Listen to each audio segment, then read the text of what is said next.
Everyone's got an opinion about the world's billionaires. When they live strange and wild lives like this, it's hard not to. Billionaires. They're not just like us. Something happens when you reach a certain level of wealth. The jets become private, the apartments become penthouses, and the parties get real epic real fast. Here are the secret parties billionaires don't want you to know about. In the hanky-panky filled parties of Silicon Valley, dinner comes first, usually prepared by the host to avoid the prying eyes of cooks and cleaners. Social media is strictly forbidden for obvious reasons. Then the drugs come out. MDMA seems to be the top choice, although it's far from the only offering.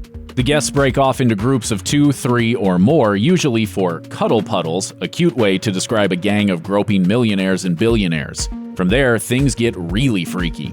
The mostly male bigwigs of Silicon Valley have these drug-fueled love parties on the regular, bringing in a bevy of young women from anywhere they can get their hands on them.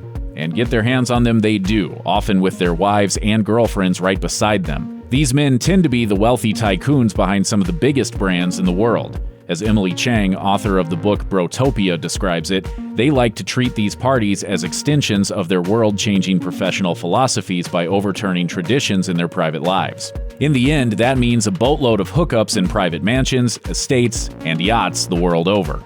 You won't find a lot of Carvel ice cream cake at a billionaire's birthday party. Even Jay-Z and Beyoncé dropped $200,000 on their daughter Blue Ivy's first birthday. Businessman Ronald Perlman likes to celebrate his on a 188-foot yacht in the warm waters of St. Bart's, often flying in famous folks like Barry Manilow to sing him happy birthday.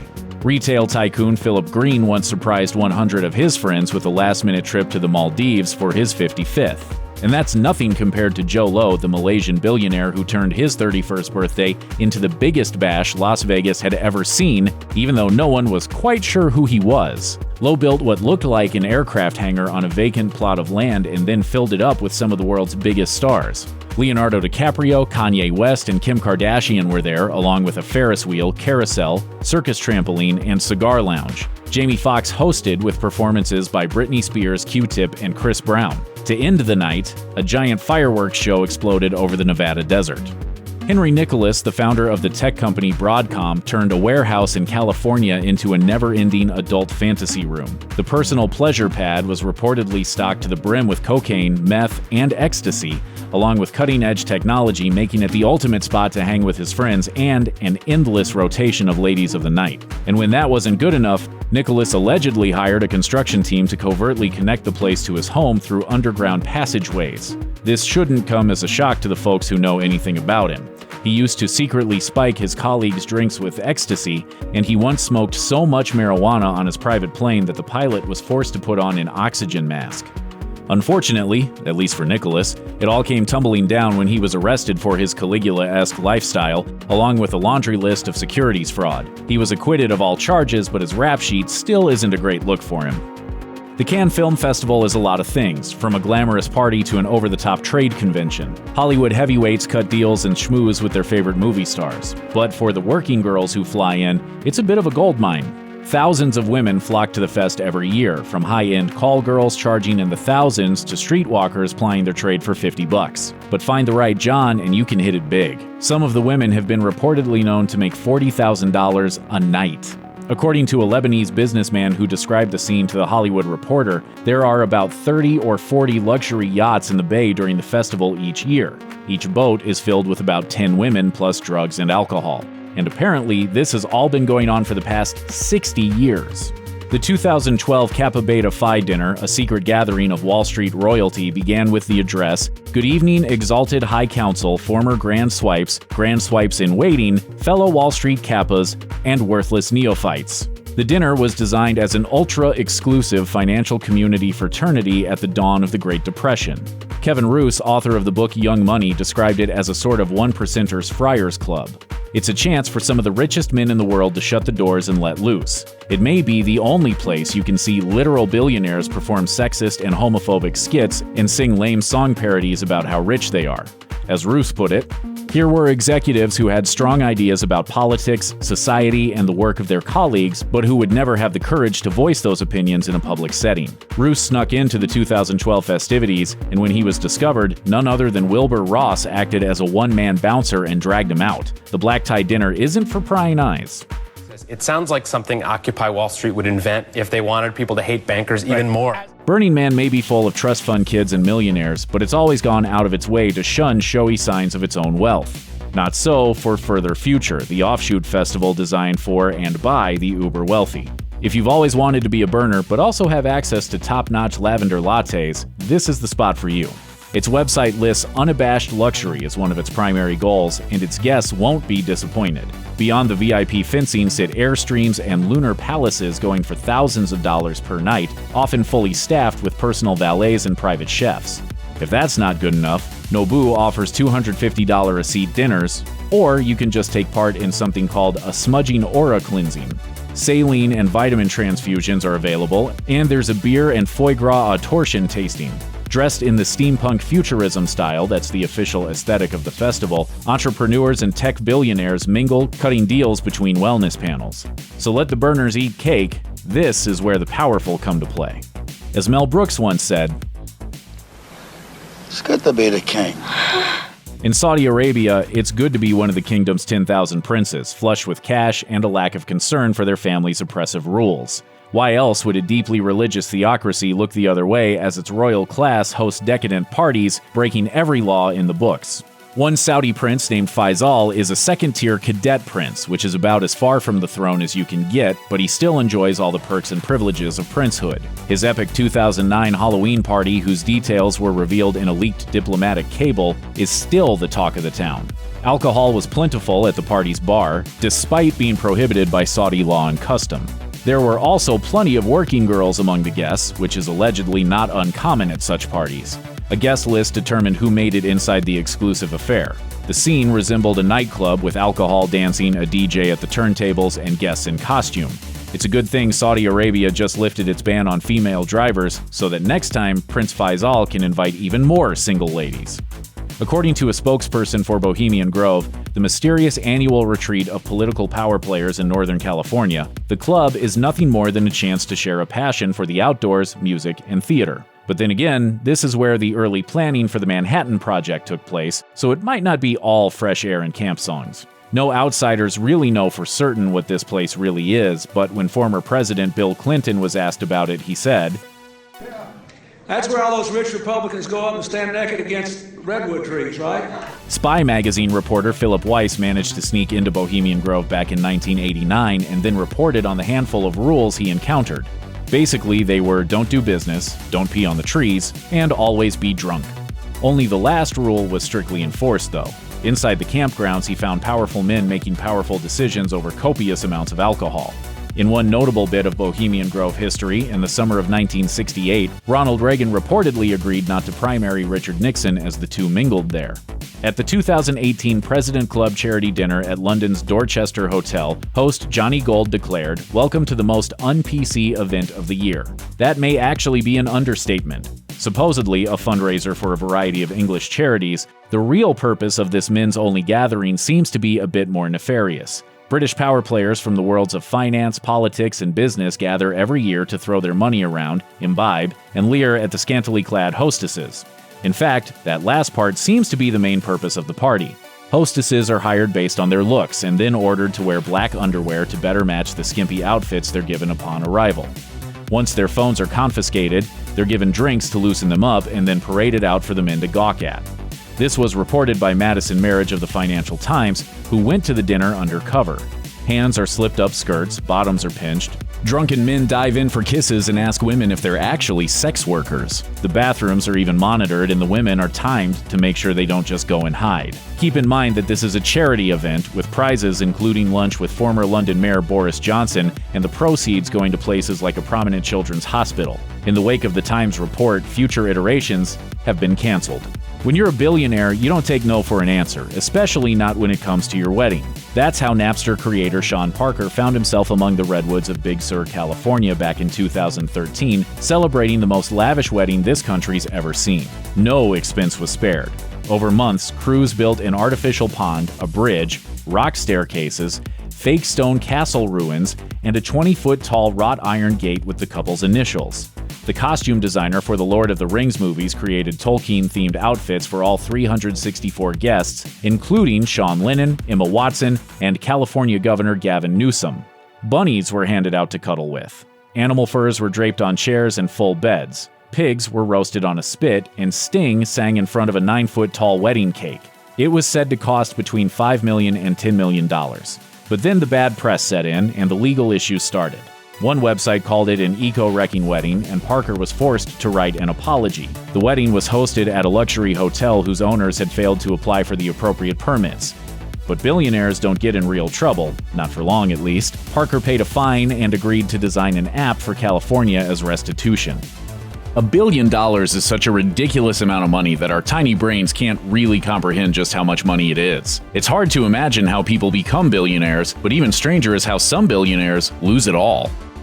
Vijay Mallya has sometimes been called the Indian Richard Branson. He turned his family brewing business into a massive conglomerate, and he also made money in chemicals, fertilizer, and an airline. But he also played as hard as he worked. His birthday celebrations included performances from stars like Enrique Iglesias and Lionel Richie.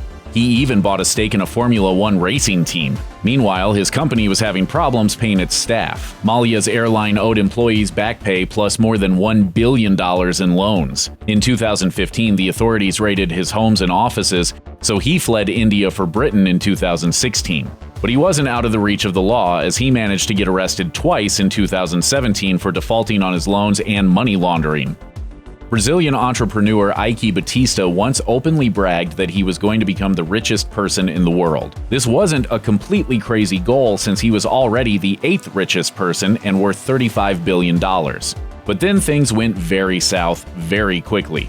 This oil and mining tycoon was a cheerleader for his home country, particularly Rio de Janeiro. He donated cars to the police, renovated a famous hotel, and helped clean up an important lake before the 2016 Summer Olympics. But then Batista managed to lose his fortune in a single year. First, his oil company filed for bankruptcy in 2013, then the Brazilian economy tanked in 2014. But the final nail in the coffin came in January 2017 when he was caught up in a wide-ranging corruption scandal with hundreds of business people and Brazilian government officials charged. In 2018, Batista was sentenced to 30 years in prison for paying $16.5 million in bribes. But a year later, he was still just under house arrest, and it was a very loose house arrest since he was walking the streets and talking to reporters. But that didn't mean things were looking up for him. In 2019, he was fined $134 million for insider trading and banned from running a public company for 7 years. Bernie Madoff is now famous for running the largest Ponzi scheme of all time, but for a while he was known as one of the most brilliant men on Wall Street. After graduating from college in 1960, he founded his investment firm with $5,000 he saved from working as a lifeguard. It wasn't until the 1980s that his company turned into a Ponzi scheme. People invested with Madoff because he promised them amazing returns on their money, which he then paid using money from newer investors. Then the newer investors were paid with the investments of even newer people. Madoff stood out from other companies thanks to his exclusivity. You had to ask to invest with him, and he wouldn't necessarily say yes. This was catnip for the rich and powerful. Being able to invest with Madoff became a mark of prestige for people like Steven Spielberg and Kevin Bacon. Madoff managed to keep his scheme going an impressively long time and became a billionaire himself in the process. But the 2008 financial crash was too much for his fake business to take. He admitted he'd lost his clients $50 billion and was arrested for securities fraud. In 2009, he was sentenced to 150 years in prison. Poor Alan Stanford. He worked so hard at being a crook, but no one knows who he is because he only ran the second largest Ponzi scheme of all time. Since it was discovered just 2 months after Bernie Madoff's, Stanford didn't get nearly the notoriety he deserved. The native Texan liked to live big. He was listed on the Forbes 400 in 2008, worth around $2.2 billion. Even though he made all this money totally illegally, he had no problem spending it. In just 3 years, he put down $100 million just on aircraft, including helicopters and Learjets. He spent $12 million to make his yacht 6 feet longer. He was even knighted by the Caribbean island of Antigua in 2006. Stanford started his first offshore bank in 1985. Like Madoff, he promised absurd returns on investment. There were rumors about how he did it, and as early as 1997, the SEC knew something was up. A financial expert who toured the bank in 2006 said that it was obviously a Ponzi scheme because the staff and infrastructure were completely inadequate. Everything fell apart in February 2009, and Stanford is now broke and serving a 110-year prison sentence. Icelandic businessman Björgólfur Gudmundsson has had an extremely interesting life. He went from furniture packer and law student to billionaire and philanthropist. In the 1990s, he spent a year in prison for shady bookkeeping. When he got out, he went to Russia to rebuild his fortune, which meant defying the mafia in St. Petersburg. He married his wife after she left her previous husband, George Lincoln Rockwell, the founder of the American Nazi Party, who was later assassinated. He became Iceland's second billionaire, after his own son, and had business interests in shipping, publishing, food, communications, and property. He financially supported a symphony, rock stars, and students. A promising soccer player in his youth, he also bought West Ham United FC in 2006. In March 2008, Gudmundsson was worth $1.1 billion, but by December, his net worth was zero. When Iceland's second-largest bank collapsed during the financial crisis, it wiped him out completely. His company went into liquidation and he sold West Ham. In August 2009, Gudmundsson filed for bankruptcy with the biggest personal bankruptcy claim in the world ever at that point. He told the judge he faced, quote, almost complete lack of income, and the hits kept on coming. In 2015, he was charged in one of the largest fraud cases in French history. Patricia Kluge got her money the old-fashioned way, as in she was a former belly dancer and model who became the third wife of billionaire John Kluge, who was 34 years her senior. They got hitched in 1991 and for 9 years lived an extravagant jet-set lifestyle. Their home base was a 23,500 square foot, 45-room mansion in Virginia. Their guests were expected to wear tweeds, were waited on at dinner by liveried footmen, and were driven around in horse-drawn carriages. In 1990, the gossip rags were fed in a big way when the Kluges divorced. John Kluge was the richest man in the world, and in order to be free of his wife, he gave her a reported $1 billion, the biggest divorce settlement ever at that point. But Patricia majorly overextended herself. In 2010, she started auctioning off everything from jewelry to guns to designer clothing. But it wasn't enough. She had to sell her beloved winery to Donald Trump of all people, who kindly gave her a job there after she sold it. But ultimately, she didn't raise enough money to stave off bankruptcy, and Trump even fired her from her vineyard job after just 1 year. In 2008, Forbes listed Irish businessman Sean Quinn as the 164th richest person in the world, with a net worth of $6 billion. His meteoric rise is impressive. He left school at age 14 and then borrowed £100 to start a business selling gravel. He built that into one of Ireland's most successful companies, getting involved with insurance, concrete, glassmaking, hotels, and a bank, with 8,000 employees total. At one point, he was the richest man in Ireland. In November 2011, Quinn declared bankruptcy in the United Kingdom, the biggest bankruptcy case in the country's history. A couple months later, he also declared bankruptcy in Ireland. He claimed that the bank calling his loans had a vendetta against him, but the Irish Banking Resolution Corporation said it was just trying to recover €2 billion the Quinn family owed them. In November 2012, Quinn ended up in jail on 3 contempt of court charges. When he got out 9 weeks later, he told the BBC that prison was tough and he didn't think he deserved it. By 2019, Quinn's fight with the IBRC was still ongoing. Additionally, his children were trying to convince the court that their father totally screwed them over, and while they might have owned companies on paper, in reality he was in charge of everything. But there is this quite simple moral dilemma, which is comply or don't comply, prison, freedom. Yeah. Your father chose prison.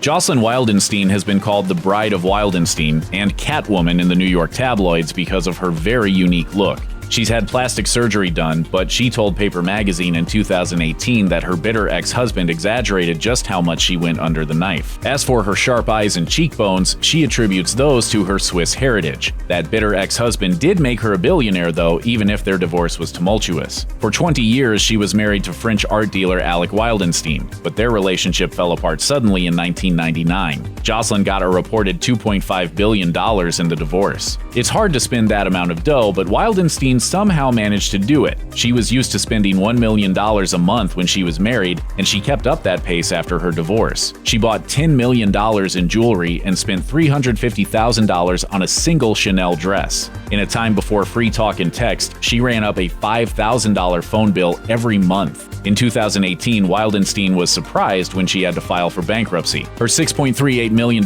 in debts included $300,000 to lawyers and $4.6 million on her apartment. She listed her bank account balance as zero and said she was surviving on $900 a month in Social Security plus help from her family and friends.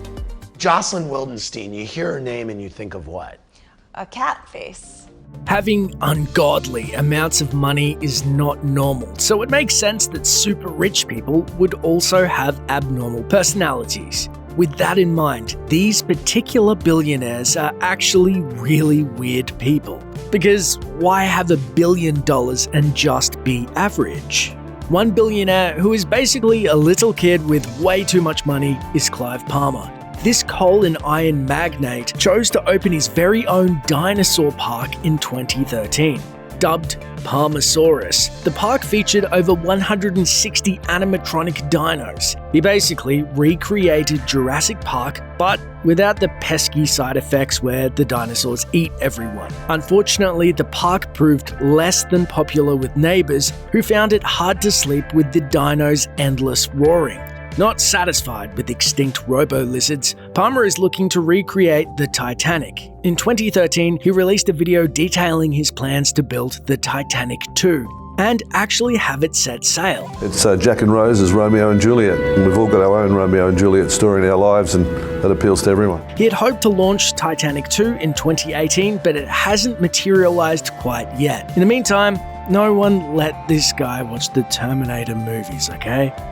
Virgin Airlines founder Richard Branson quickly comes to mind when you're thinking about the modern-day eccentric wealthy. He has all the goofy weirdness of other mega billionaires, but without any of the corresponding controversy. He simply enjoys being rich and famous.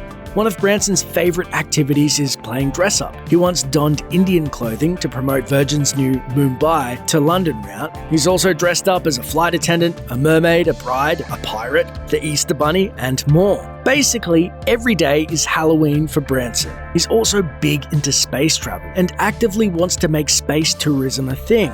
His Virgin Galactic branch is working on setting up suborbital flights that anyone can fly, as long as they can pay several $100,000.